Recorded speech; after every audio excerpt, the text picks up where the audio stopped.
जय हिंद प्रतियोगी साथियों, द प्राइम स्टार चैनल में आपका स्वागत करता हूं। मैं जुड़ते हैं आपसे एक और वीडियो एक और सब्जेक्ट के माध्यम से। तो ये वीडियो संबंधित है आपका ट्रिपल सी एग्ज़ाम एंड सभी कम्पिटिटिव एग्ज़ाम से जिनमें कंप्यूटर विषय आपका पूछा जाता है जीएस के अंतर्गत, या फिर ट्रिपल सी एग्ज़ाम जो आपका 100 क्वेश्चन का पेपर होता है, 50 क्वेश्चन ऑप्शनल होते हैं और 50 क्वेश्चन यस नो टाइप होते हैं। तो उसकी आज एमएस एक्सेल को सॉल्व करेंगे। पिछले दिन हम लोगों ने एमएस वर्ड को सॉल्व की थी और 2 टॉपिक्स आपके डिस्क्रिप्टिव भी हो चुके हैं, तो आप सभी वीडियोस देख सकते हैं प्लेलिस्ट में जा कर के। तो चलिए क्विज स्टार्ट करते हैं, देखते हैं आपने यदि पढ़ रखा है एमएस एक्सेल तो फिर उससे संबंधित क्वेश्चन आप सॉल्व कर पाते हैं नहीं कर पाते हैं। तो सबसे पहले वीडियो स्टार्ट करने से पहले देखेंगे एक बार एमएस एक्सेल को। एमएस एक्सेल का जो आपका स्टार्टिंग विंडो होता है उसमें क्या क्या चीज़ें होती हैं, क्या क्या क्वेश्चन बेसिक आपसे पूछे जा सकते हैं। तो सबसे पहले देखिए क्या होता है, आपका एक कंट्रोल मेन्यू बॉक्स होता है। उसके बाद में आपका क्विक एक्सेस टूल बार होता है, ये कस्टमाइज़ किया जा सकता है, इसमें आप ऑप्शंस घटा या बढ़ा सकते हैं।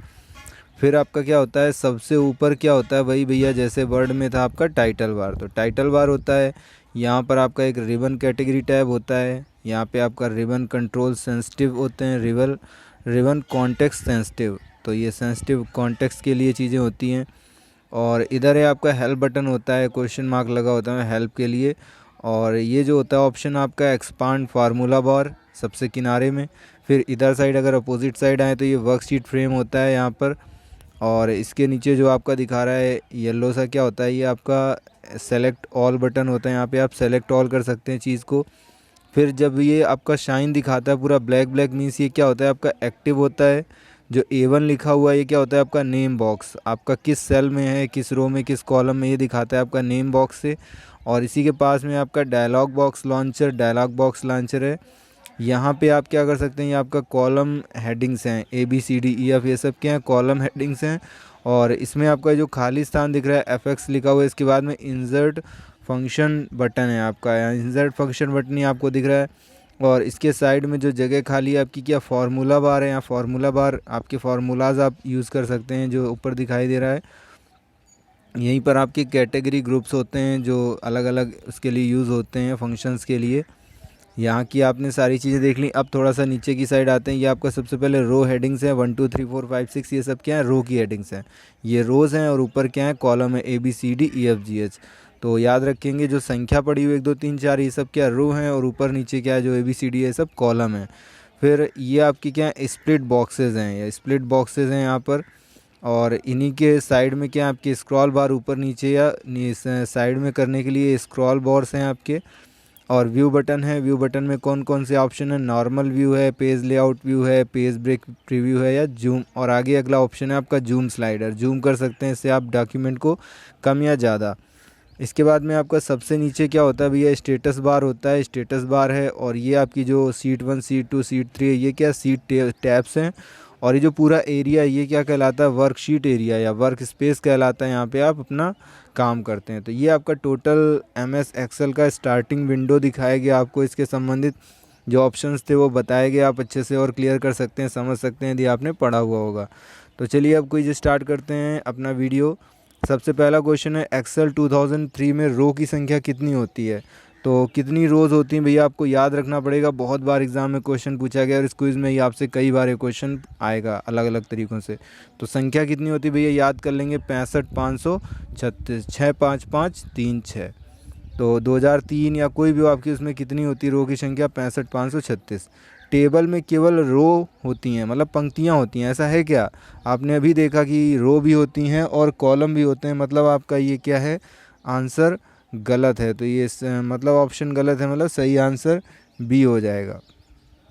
नेक्स्ट है आपका एमएस एक्सेल में फार्मूला किस चिन्ह से शुरू होता है। तो फार्मूला किस चिन्ह से शुरू होता है भैया इक्वल के साइन से। तो कोई भी फार्मूला स्टार्ट करते हैं तो हमेशा इक्वल के साइन से स्टार्ट होता है। फिर नेक्स्ट क्वेश्चन पर आते हैं हम लोग। वर्कशीट में प्रथम सेल का पता A1 है, तो प्रथम सेल का पता क्या है आपका A1 है। ये आंसर सही है गलत है? तो बिल्कुल सही है आपका, क्योंकि आपने देखा था कौन सा पता था पहले उसमें A1 ही तो था। MS एक्सेल एप्लीकेशन विंडो की निचली पट्टिका क्या कहलाती है? भैया निचली पट्टिका क्या कहलाती है यार, इसमें तो कोई कन्फ्यूज़न होना ही नहीं चाहिए। क्या कहते हैं उसको? Status bar. सबसे नीचे स्टेटस बार, सबसे ऊपर क्या था भैया? Title bar. तो नीचे स्टेटस होता है, ऊपर टाइटल होता है। MS एक्सेल की वर्कबुक या फाइल का विस्तार क्या होता है? तो इसके विस्तार मतलब इसका शॉर्टकट क्या होता है आपका MS एक्सेल की वर्कबुक या फाइल का? तो इसको याद कर लेंगे .xlsx। तो XLSX होता है आपका इसका शॉर्ट फॉर्म। नेक्स्ट है आपका किसी सेल में किए गए कार्य में संशोधन करना। तो संशोधन करना तो आप तुरंत आंसर क्या लगाएंगे? एडिटिंग, और आपका आंसर गलत हो जाएगा। तो एडिटिंग क्या कहलाता है? संशोधन क्या कहलाता है? रेंज कहलाता है। हम MS एक्सेल में ग्राफ बना सकते हैं क्या? ग्राफ बना सकते हैं आपकी? नहीं बना सकते हैं भैया, बिल्कुल बना सकते हैं। तो ये आपके क्या है? सही है। तो सही गलत वाले भी क्वेश्चन 50 आते हैं और 50 क्वेश्चन जो होते हैं ऑप्शनल होते हैं। तो दोनों तरह के क्वेश्चन मिलेंगे। सही गलत में आप ज़्यादा मार्क्स बना सकते हैं, जैसा कि हमने पहली बार में ही बिना किसी तैयारी के CCC निकाल लिया था। तो सही गलत वाले प्रश्नों ने बहुत हमें फ़ायदा पहुँचाया, और ऑप्शन वाले भी थोड़े बहुत आते थे तो काम चल गया था। एक एक्सेल वर्कशीट में 256 पंक्तियां एवं 65,536 कॉलम होते हैं। देखो अभी ये क्वेश्चन आया था ना, रो की संख्या कितनी होती है? तो 256 पंक्तियां रो और 65,536 कॉलम, ये क्या आपका गलत है? ये गलत है, उल्टा लिखा हुआ है। तो ये आपका क्या हो जाएगा? गलत हो जाएगा। तो थोड़ा सा ध्यान से पढ़ना है, शब्दों के फेर में नहीं फंसना है। स्प्रेडशीट में कॉलम एवं रो के जोड़ने को क्या कहते हैं? रो के जोड़ने को विंडो कहते हैं, सेल कहते हैं। तो इसमें जो होता है आपका उसको क्या कहते हैं? सेल कहते हैं। तो इस तरह से आपके 10 क्वेश्चन हुए। चलिए नेक्स्ट 10 क्वेश्चंस पर आते हैं। एक्सेल की एक सीट में 256 कॉलम और 65,536 रो होती हैं। क्या लग रहा है? सही है ना भैया? 256 कॉलम और 65,536 रो, ये क्या है आपका? सही है। किसी वर्कशीट के प्रथम कॉलम की प्रथम सेल का एड्रेस क्या होता है? तो पहली सेल और पहला कॉलम, आंसर क्या है? A1 होता है ना। रो और कॉलम के प्रतिच्छेदन को सेल कहते हैं। तो भैया ये भी क्या है? बिल्कुल सही है। रो और कॉलम जहाँ प्रतिच्छेद करता है उसे क्या? सेल ही तो कहा जाता है। स्प्रेडशीट को कभी कभी वर्कशीट भी कहते हैं। तो क्या ऐसा सही है? तो स्प्रेडशीट को क्या वर्कशीट भी कहते हैं? भैया बिल्कुल सही है। की टैब द्वारा सारणी बनाई जाती है। तो क्या की टैब की जो होती है उससे सारणी बनाते हैं क्या? हाँ भैया बिल्कुल बनाते हैं। तो टैब की से सारणी बनाते हैं हम लोग। कौन सी ग्राफिकल फाइल नहीं है? तो ग्राफिकल फाइल मतलब जो फोटो फॉर्मेट में होती है, कौन सी नहीं है? तो GIF, BMP, JPG और TXT। तो TXT जो है ये क्या आपकी डॉक्यूमेंट की है, टेक्स्ट की है।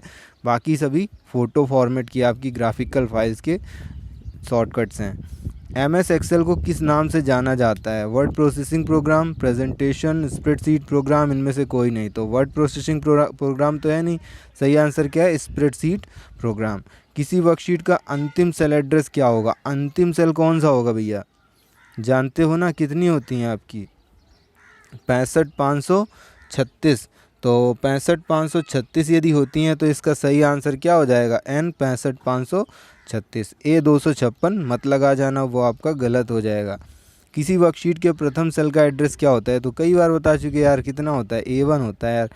ग्राफिक कार्यों को करने के लिए आवश्यक है क्या? Micro computer, mini computer, super computer, main frame computer. तो ग्राफिक कार्यों को करने के लिए क्या महत्वपूर्ण है आपका? मिनी कंप्यूटर महत्वपूर्ण है, आप याद रखेंगे। नया सा क्वेश्चन मिल गया है ना। चलिए लास्ट 10 क्वेश्चंस पर आते हैं और हमारी क्विज़ यहाँ से एंड हो जाएगी। तो बहुत तेज़ी से हम लोग ये क्वेश्चन सीखते जा रहे हैं, और ये क्वेश्चन हमें क्या एग्ज़ाम, आने वाले एग्ज़ाम्स में मिलते रहेंगे, और हम बड़े मज़े से एग्ज़ाम पास कर लेंगे।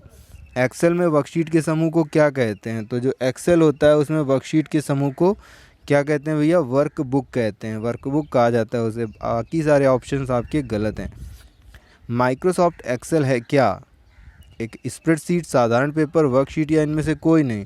तो सही आंसर आपका क्या है? एक स्प्रेडशीट है। एक्सेल एप्लीकेशन विंडो में सबसे ऊपर क्या होता है? सबसे ऊपर क्या होता है भैया? बताने की ज़रूरत ही नहीं है यार। तो टाइटल बार ही होता है। ये तो क्वेश्चन हम लोग कई बार कर चुके हैं। एक्सेल में डाटा को निश्चित क्रम में सॉर्ट किया जाता है। किससे सॉर्ट करते हैं भैया? आंसर देने की कोशिश करो। तो सही आंसर इसका क्या है? एडिट मेन्यू से। एडिट मेन्यू से उसको क्या कर लेते हैं? सॉर्ट कर लेते हैं, किसी भी क्रम में सजा लेते हैं उसको। किसी पंक्ति या कॉलम के प्रतिच्छेदन को क्या कहते हैं भैया? पता है ना आपको, क्या कहते हैं? सेल कहते हैं यार। एक्सेल में सेल का प्रारूप बदलने का कार्य कहाँ से होता है? तो प्रारूप बदलने का कार्य कहाँ से करेंगे आप? किससे करेंगे? फॉर्मेट मेन्यू से। फॉर्मेट मेन्यू से आपका इसका प्रारूप बदल जाता है। इन निम्न में से स्प्रेडशीट का प्रकार। तो ये क्वेश्चन थोड़ा सा कठिन हो सकता है आप MS एक्सेल लगाएं या फिर सभी लगाएं, लोटस लगाएं, सॉफ्ट कैल्क लगाएं। तो याद कर लेंगे ये सभी स्प्रेडशीट के ही प्रकार हैं। तो आंसर आपका डी सही हो जाएगा, आप याद कर लेंगे। MS एक्सेल में फॉर्मूला हमेशा किससे प्रारंभ होता है? तो एक क्वेश्चन के 2-2 3-3 बार प्रैक्टिस हुई, जिससे हमें क्या हो जाएगा, याद हो जाएगा, क्योंकि ये अति महत्वपूर्ण प्रश्न है। तो एक्सेल में फॉर्मूला हमेशा इक्वल से स्टार्ट होता है। शीघ्रता से फॉर्मेटिंग करने के लिए किसका प्रयोग करते हैं भैया? शीघ्रता से आपको फॉर्मेटिंग करनी है तो फिर किसका? फॉर्मेटिंग टूल बार का यूज़ करेंगे। वर्कशीट की एक्सेल में अधिकतम कितने कैरेक्टर रख सकते हैं? एक सेल लाइक जो बॉक्स था उसमें अधिकतम कितने कैरेक्टर आते हैं? तो कितने आएंगे भैया? जितने उसके कॉलम हैं। कॉलम कितने हैं भैया? 256। तो 256 आंसर इसका क्या है आपका? सही है। तो इस तरह से आपका क्या होगा, ये क्विज़ कंप्लीट होगी। वीडियो देखने के लिए बहुत बहुत धन्यवाद दोस्तों। लाइक करें वीडियो को और कमेंट करना ना भूलें वीडियो कैसा लगा। और यदि आपको कोई और टॉपिक चाहिए या कोई चेंजमेंट चाहते हैं तो उसके लिए भी आप कमेंट करें, उसका बिल्कुल स्वागत है हमारे चैनल पर। जय हिंद साथियों।